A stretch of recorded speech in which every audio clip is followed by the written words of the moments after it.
Now watch this. I'm simply trying to show you that the Bible is emphatically clear that when the Lord comes, at the day of the Lord, this world will not be expecting it.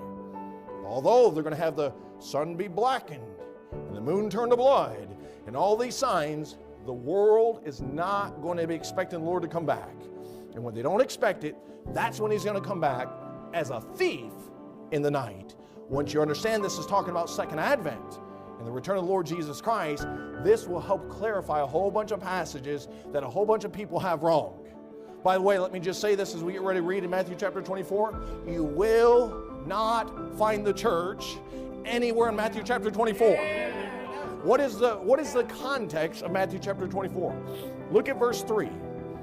And they sat on the Mount of Olives, and the disciples came unto him privately, saying, Tell us, when shall these things be? And what shall be the, see it, sign of thy coming, and the end of the world? That's the coming of the Lord Jesus Christ at the second advent and the end of this world and its world system when the Lord Jesus Christ comes back. That is the context of Matthew chapter 24. Has nothing to do with the church, has nothing to do with the rapture. There's a different gospel being preached. It says you have to endure to the end. I don't know, Christian, do you have to endure to the end? I don't have to endure to the end. I've been saved, I've been sealed, and I'm looking for the second coming of the Lord Jesus Christ. I'm looking for that rapture, that blessed hope. But those in Matthew chapter 24, they have to endure unto the end. The gospel of the kingdom is being preached. When we go out there in the street corners, we don't preach the gospel of the kingdom. You know what we preach? We preach the gospel of the grace of God. It's a different gospel being preached. Now with all that in mind, understanding, he's talking about the end and his coming. Go down to verse 32. Matthew chapter 24. Remember what we're talking about. This all concludes why Paul said, I have no need to write into you what? The times and the seasons. And in the verse 2, the Lord's going to come back as a thief in the night. You know what you're going to see here? All three of those things. The times, the seasons, and the Lord coming back as a thief. Because that's how this book is written. And it has nothing to do with the church. Look, if you would, in verse 32.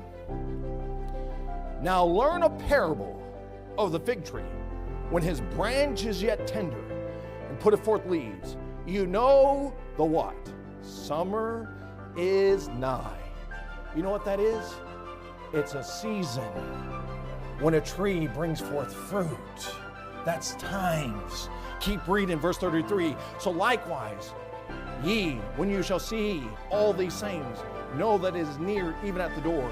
Verily, doors, verily I say to you, this generation shall not pass till all these things be fulfilled. Heaven and earth shall pass away, but my word shall not pass away. Watch it now, watch it now.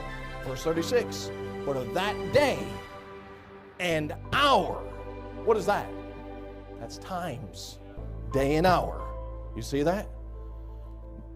Knoweth no man, no, not the angels of heaven, but my Father only.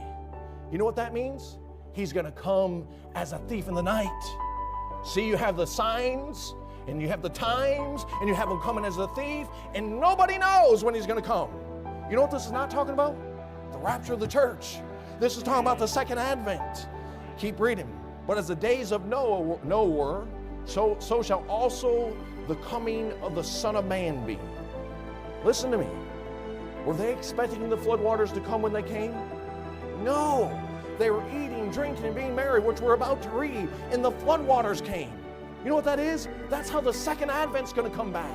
They're going to think everything's fine. They're going to continue on with their wicked lives, but the Lord's going to come back like a flood, as a thief in the night, when they're not expecting it. Keep reading. For as the days that were before the flood, they were eating and drinking, marrying and giving in marriage, until the day that Noah entered into the ark. Here it is very clearly. Verse 39, and knew not, you see that? Until the flood came, took them all away. By the way, this taking away has nothing to do with the rapture of the church. Who's taken away in the days of Noah? It's the wicked that are taken away. It's the purge before the kingdom. It's the chaff being gathered up. It's the angel putting his sickle on the earth and gathering out all that offends. That's what's going on.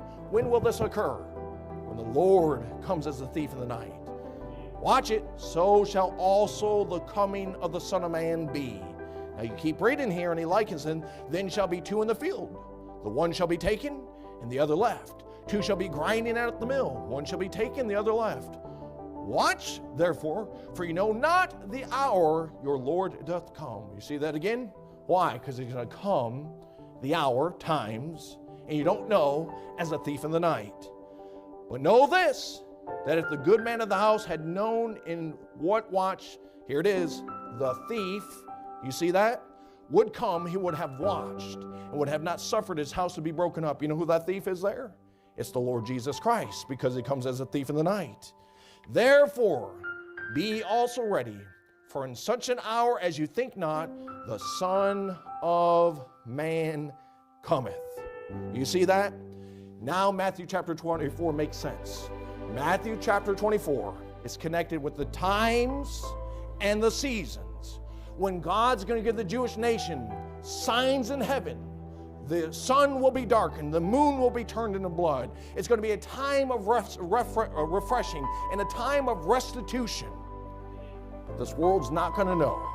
And the Lord's going to come back and judge them, just like in the days of Noah. And he will come as a thief in the night. That's all second advent and has nothing to do with the rapture of the church or our blessed hope. And that's what Paul is writing about.